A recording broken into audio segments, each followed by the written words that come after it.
Today's the big day, but we're learning it's not going to be for Chicago. It's also not going to be for Tokyo, Japan, the Olympic city that will be hosting the 2016 Olympics. We're waiting to hear just whether it's going to be Rio or whether it's going to be Madrid. We know now it's not Tokyo, Japan. It's not Chicago, Illinois. All of those cities had been hoping to take home the 2016 Olympic race to their city, hoping to really, well, having to take on the cost of spending on infrastructure, hoping to take on some of those tourism dollars generated by those games.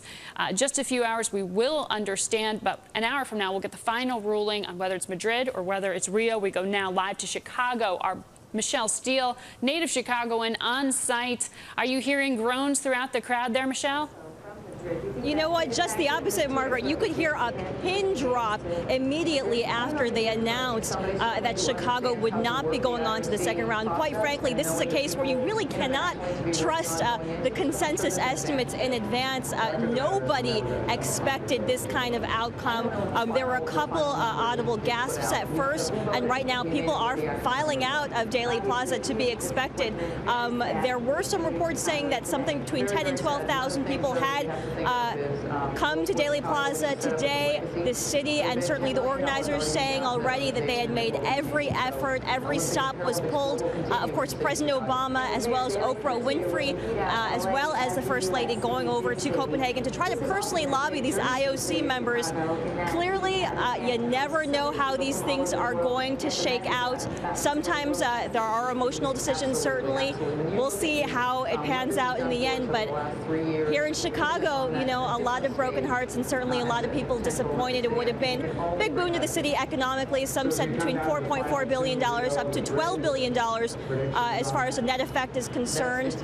Clearly, we're not going to see that. So, Margaret, we'll see who it is. It's not going to be Chicago, and Chicago's just a little bit sadder today, that's for sure. Yeah, it's looking like Rio and Madrid might have a happier fate than Chicago. Thank you so much, Michele, reporting from the scene there at the rally to support Chicago's bid.